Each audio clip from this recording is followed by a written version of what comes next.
ప్రభు నామానికే మహిమ కలుగును గాక.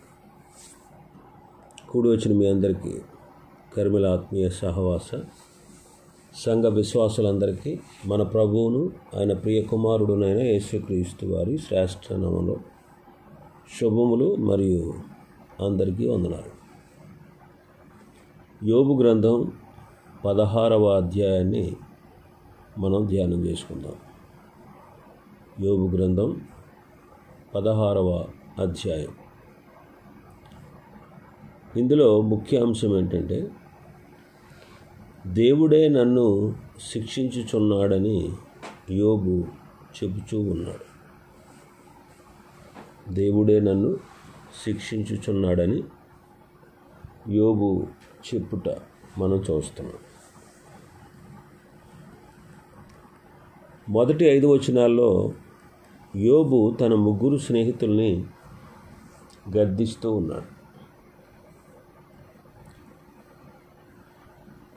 గత అధ్యాయంలో ఎలీఫజు, యోబు నీకు దేవుని భయం లేదు గనుక నీవు గర్విష్ఠివి, దుష్టుడివి, అందుకే ఈ బాధలన్నీ నీకు వచ్చాయి అన్నట్టు మాట్లాడాడు. స్నేహితులు యాక్చువల్గా ఎందుకు వచ్చారు? 2వ అధ్యాయం 11వ వచనం ప్రకారం ఓదార్చడానికి వచ్చారు. కానీ వారి మాటలు ఇప్పుడు యోబును వేధిస్తూ ఉన్నాయి.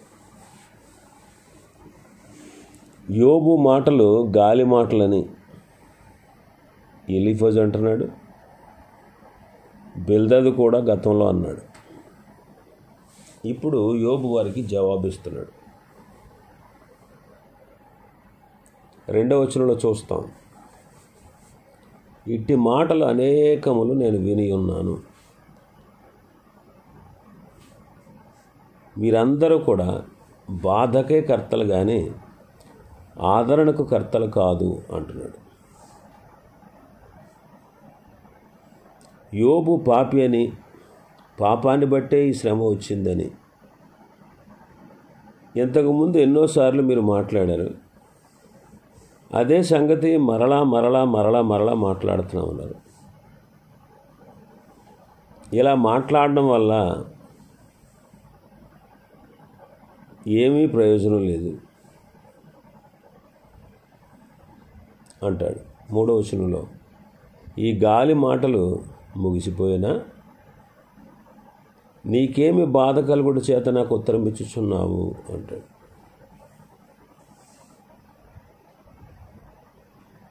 ఇప్పుడు ఈ గాలి మాటలు మాట్లాడుతూ ఉన్నారు, ముగిసిపోయాయా? ఇప్పుడైనా ముగిస్తారా లేదా అంటున్నాడు. నా మాటల చేత మీకేదన్నా బాధ కలిగిందా అంటూ 4వ వచనం అంటాడు, నా స్థితిలో మీరుండి ఉంటే నేను మీలాగా మాట్లాడవచ్చు. మహాశ్రమలు పొందుతున్నటువంటి బాధితుడిని పట్టుకుని నోటికి వచ్చినట్లు ఎలా మాట్లాడడం మనకు కూడా సులభమే. ఇక్కడ యోబు అంటాడు, నా స్థితిలో మీరుండి, నా స్థానంలో మీరుండి ఉంటే, నేను వచ్చి మిమ్మల్ని మీకంటే బాగా నేను ఆదరణ కలిగించే మాటలు పలుకుదును అంటాడు. 4వ వచనంలో చూస్తే, నా స్థితిలో మీరుంటే నేను మీ వలె మాట్లాడవచ్చు, నేను మీ మీద కూడా మాటలు కల్పించి చెప్పొచ్చు, మీ వైపు చూచి నా తల ఆడించవచ్చు. అయినా ఒకవేళ అదే కనుక జరిగి ఉంటే నేను వచ్చి నా నోటి మాటలతో మిమ్మల్ని బలపరిచేవాడిని, నా పెదవుల నుంచి వచ్చేటువంటి మాటలు మిమ్మల్ని ఓదార్చి ఆదరించేవి అంటాడు. ఓదార్చి ఆదరించేవి, నా పెదవులు మిమ్మల్ని ఆదరించి ఉండేవి, ఓదార్చేవి అంటాడు. ఆదరణ కలిగించే, ఓదార్పు కలిగించే మాటలు చెప్పాలి కానీ బాధపడేవాడితో మరింత బాధ అధికపరిచే మాటలు మనం మాట్లాడకూడదు. అయితే మనల్ని ఆదరించేవాడు మన తండ్రి, మనల్ని ఆదరించేవాడు ప్రభు అయిన యేసుక్రీస్తు, మనల్ని ఆదరించేవాడు పరిశుద్ధాత్ముడు. కొరింథీయులకు రాసిన 2వ పత్రిక 1వ అధ్యాయం 3వ వచనం నుంచి చదివితే, కనికరము చూపు తండ్రి, సమస్తమైన ఆదరణ అనుగ్రహించు దేవుడు, మన ప్రభు అయిన యేసుక్రీస్తు తండ్రి అయిన దేవుడు స్తుతింపబడును కాక. దేవుడు మిమ్మును ఏ ఆదరణతో ఆదరించుచున్నాడో ఆ ఆదరణతో ఎట్టి శ్రమలోనున్న వారినైనా ఆదరించుటకు శక్తి గలవారమగినట్లు ఆయన మా శ్రమ అంతటిలో మమ్మల్ని ఆదరిస్తున్నాడు. క్రీస్తు యొక్క శ్రమలు మా యందు ఎలాగో విస్తరించుచున్నావో అలాగే క్రీస్తు ద్వారా ఆదరణయు మాకు విస్తరించుచున్నది. కనికరము చూపు తండ్రి, యేసుక్రీస్తు ద్వారా ఆదరణ, పరిశుద్ధాత్ముడు ద్వారా ఆదరణ. అపొస్తలుల కార్యములు 9వ అధ్యాయం 31వ వచనాన్ని చదివితే, కావున యోదయ గలిలయ సమరయ దేశములందు అంతటా సంఘము క్షేమాభివృద్ధి నందుచు సమాధానము కలిగి ఉండెను. మరియు ప్రభునందు భయమును పరిశుద్ధాత్మ ఆదరణయు కలిగి నడుచుకొనుచు విస్తరించుచుండెను. పరిశుద్ధాత్మ ఆదరణయు కలిగి. అలాగే ఈనాడు భక్తులైన వారు కూడా ఒకని మాటల ద్వారా మరొకళ్ళు ఆదరించుకోవాలి. రోమాపత్రిక 15వ అధ్యాయం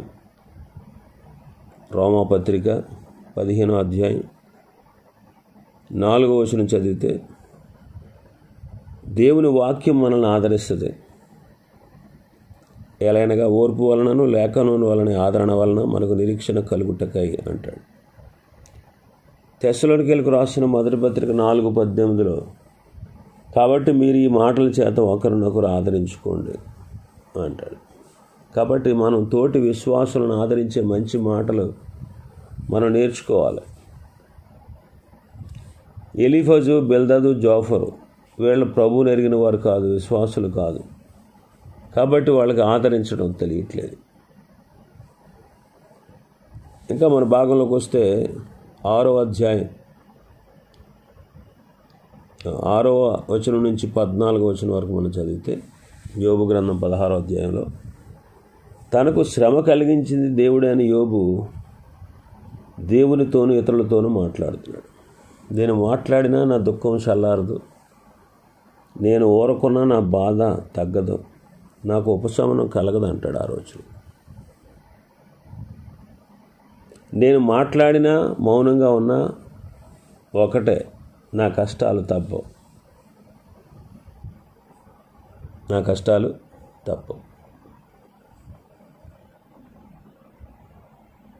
ఇక్కడ దేవునితో మాట్లాడుతున్నాడు. 7వ వచనంలో, ఆయన నాకు ఆయాసం కలిగజేసి ఉన్నాడు, నా బంధువర్గం అంతయు పాడు చేసి ఉన్నాడు, నా పిల్లలందరూ చనిపోయారు అంటాడు. 8వ వచనంలో, నా దేహమును పట్టుకున్నావు, ఇది కూడా నా మీద సాక్ష్యంగా ఉన్నది, నా క్షీణత ముఖాముఖిగా సాక్ష్యం ఇచ్చుచున్నది.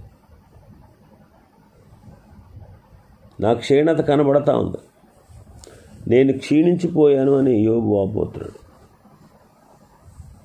ఇంకా 9-10 వచనాలను చూస్తే, ఆయన తన కోపము చేత నా మీద పడి నన్ను చీల్చెను, ఆయన నా మీద పండ్లు కొరుకుచుండెను, నాకు శత్రువే నా మీద కన్నులు ఎర్రజేసాను. ఆయన కోపం చేత నా మీద పడ్డాడు. దేవునికి నేనంటే ఎందుకింత కోపం నాకు అర్థం కావట్లేదు. ఆయన ఉగ్రత నా మీద భారం అయిపోయింది. ఆయన శత్రువే నా మీద కన్నెర చేస్తున్నాడు. శత్రువే నా మీద కన్నెర చేస్తున్నాడు. 10వ వచనం, జనులు నా మీద తమ నోరు తెరుస్తున్నారు, నన్ను తిట్టి చెంప మీద కొడుతున్నారు, వారు ఏకీభవించి నా మీద గుంపు కూడుతున్నారు అంటాడు. యేసుక్రీస్తు ప్రభు వారు కూడా ఇలాగే ఎన్నో హింసలు పొందారు. ఒకవేళ యోబు క్రీస్తు శిలువ శ్రమలను చూసి ఉండుంటే గొప్ప ఆదరణ పొందేవాడే. అప్పటికి ఇంకా క్రీస్తుని గూర్చిన పరిపూర్ణ జ్ఞానం మానవునికి లభించలేదు. ఇంకా 11-12 వచనాలు చూస్తే, దేవుడు నన్ను దుర్మార్గులకు అప్పగించి ఉన్నాడు, భక్తిహీనుల వశంలో నన్ను ఉంచాడు అంటాడు.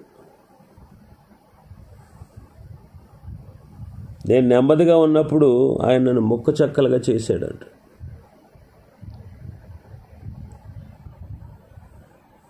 ఆయన బాణాలు నన్ను చుట్టుకుంటున్నాయంట. ఆయన నన్ను గురిదెబ్బగా నిలిపాడు అంటాడు. కనికరం లేకుండా నా తొంట్లను పొడిచాడు అంటాడు. నా పైత్య రసం నేలను పారబోసాను అంటాడు.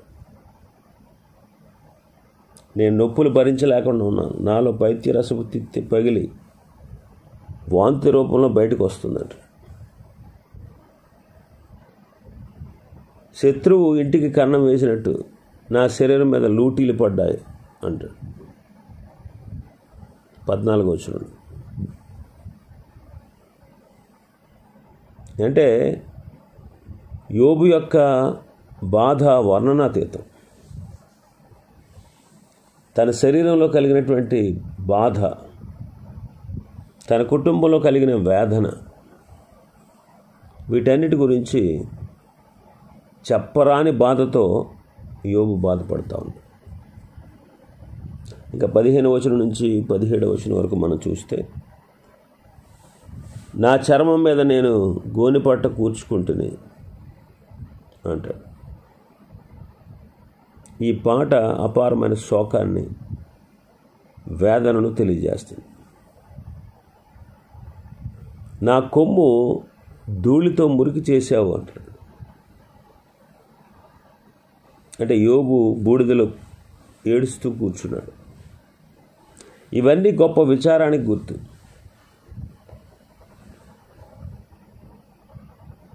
నా గర్వం, నా అహం ఇవన్నీ మంటిలో కలిసిపోయాయి. ఇంకా 16 వచనం అంటాడు, నా చేత బలత్కారము జరగకపోయినా నా ప్రార్థన యథార్థంగా ఉన్న, ఏడుపు చేత నమ్మకం ఎర్రబడింది, నా కనురెప్పల మీద మరణాంధకారము నిలుస్తూ ఉందట. నేను బలత్కారం చేయకపోయినా సరే, నా ప్రార్థన యథార్థంగా ఉన్నా సరే,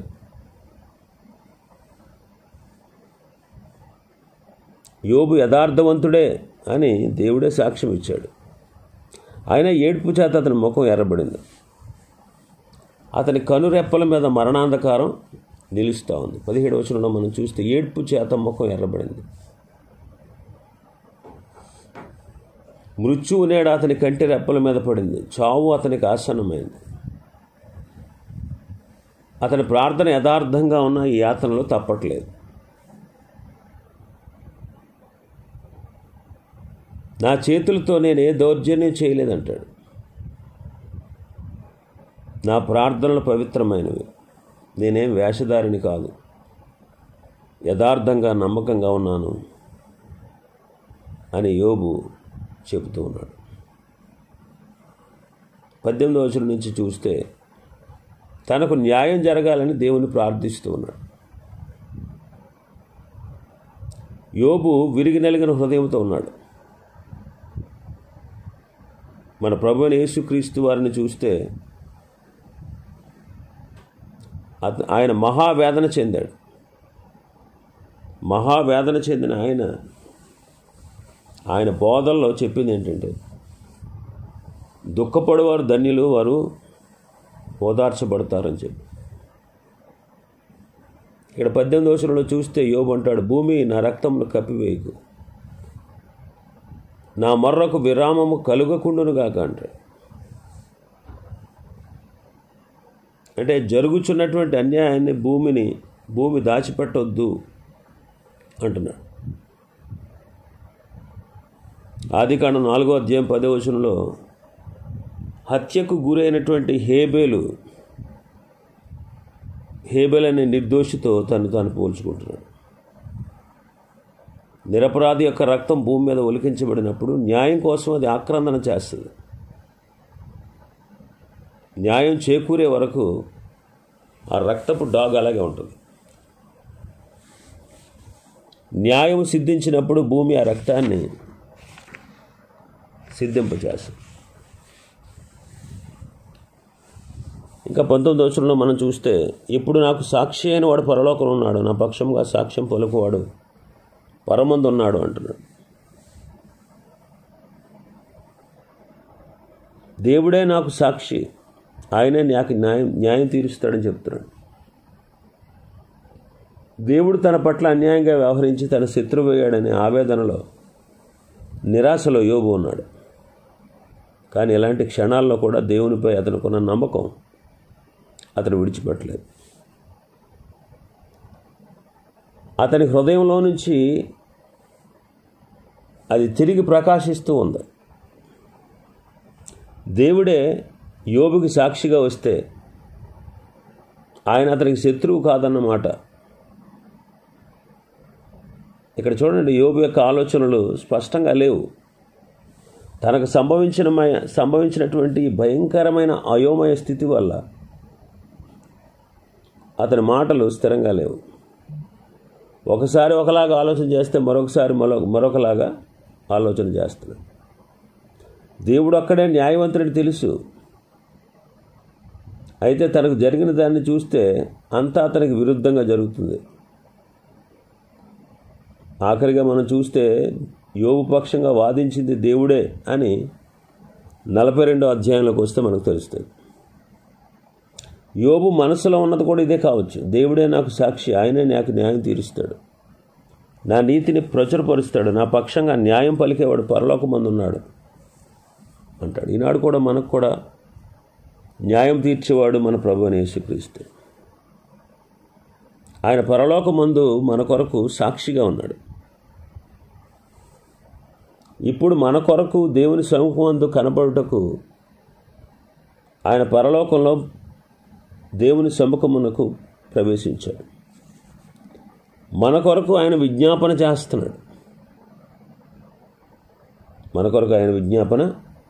మన పక్షమున తండ్రి వద్ద ఉన్నాడు. కాబట్టి మనకు ఏ సమయానికి ఏది కావాలన్నా ధైర్యంగా కృపా సింహాసనం యొద్దకు తండ్రి దగ్గరికి చేరగలుగుతున్నాడు.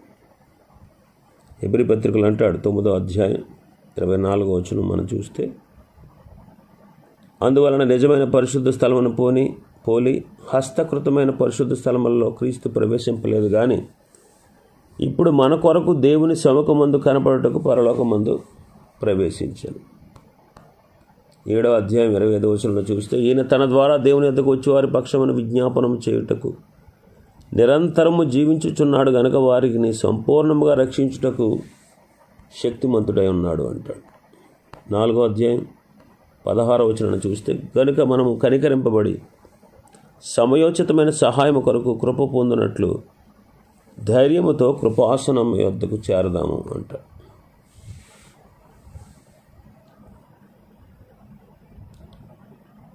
ఆయనే మన పాపములకు శాంతికరమై ఉన్నాడు, మనకు ఆదరణకర్తగా ఉన్నాడు. ఇంకా 20వ వచనం చూస్తే, నా స్నేహితులు నన్ను ఎగతాళి చేస్తున్నారు అంటున్నాడు. నా స్నేహితులు నన్ను ఎగతాళి చేస్తున్నారు, నా బాధ నేను ఎలా భరించగలను? నా రోగ బాధ కంటే కూడా వీరి మాటలు నా బాధను అధికం చేస్తున్నాయి. ఇంకా 20వ వచనంలో, నరుని విషయమై ఒకడు దేవునితో వ్యాజ్యమాడాలని అడుగుతా ఉన్నాడు. దేవుడే యోబుకు ఆశ్రయం. ఏడుపులో, రోదనలో తన బాధనంతా కూడా యోబు వెళ్ళగొక్కుంటున్నాడు. యోబు హృదయం దేవుని వైపుకు మరలింది. దేవుని సన్నిధిలో కన్నీరు కారుస్తూ ఉన్నాడు. ఇంకెవరి దగ్గరికి యోబు వెళ్ళడం.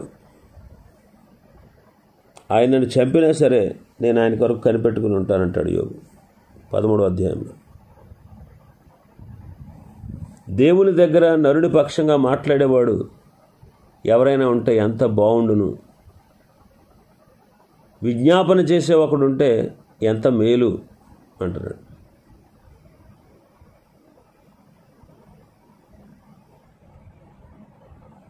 నరుడు తన పొరుగువాడితో వ్యాజ్యమాడినట్లు నా కోసం మాట్లాడేవాడు ఎవరైనా ఉంటే ఎంత బాగుండును అంటున్నాడు. నేటి దినాల్లో దేవుడు ఈ గొప్ప భాగ్యాన్ని మనకిచ్చాడు. ఎవడైనాను పాపం చేసిన ఎడల నీతిమంతుడైన యేసుక్రీస్తు అనే ఉత్తరవాది తండ్రి వద్ద మనకున్నాడు. ఆయనే మన పాపములకు శాంతికరమై ఉన్నాడు. మన పాపములకు కాదు, సర్వలోకములకు ఆయన శాంతికరమై ఉన్నాడు అంటాడు యోహాను మొదటి పత్రిక 2వ అధ్యాయం మొదటి 2 వచనాలు. కాబట్టి తండ్రి దగ్గర, దేవుని దగ్గర మన పక్షంగా వ్యాజ్యమాడుటకు, మన పక్షంగా సమాధానపరచుటకు మనకి ఈనాడు ప్రభువైన యేసుక్రీస్తు వారు. యోబు కాలంలో యోబుకు అటు నిరీక్షణ లేదు. ఎందుకంటే ఈ సత్యం ఆనాటి కాలానికి బయలుపరచబడలేదు. అందుకే నరపుత్రుని విషయమై వాని స్నేహితులతో వ్యాజ్యమాడి వాడు ఉండాలని కోరుతున్నాడు.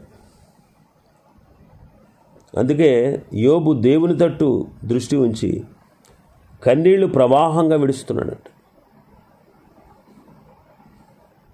ఆఖరి వచనంలో అంటాడు, కొద్ది సంవత్సరాలు గతించిన తర్వాత తిరిగి రాని మార్గాన నేను వెళ్తాను. ఇక్కడ తాను బ్రతికేది కొద్ది సంవత్సరాలే అంటున్నాడు. తాను బ్రతికేది కొద్ది సంవత్సరాలు, నేను త్వరలోనే వెళ్ళిపోతాను అంటున్నాడు. ఇవి ఈ అధ్యాయంలో ఉన్నటువంటి విషయాలు. ప్రభు చిత్తమైతే మరొక అధ్యాయాన్ని రేపటి దినం మనం ప్రారంభించుకుందాం. దేవుడి వర్తమాన వాక్యాన్ని మన వెనుకడిలో ఆశీర్వదించునుగాక. ఆమేన్.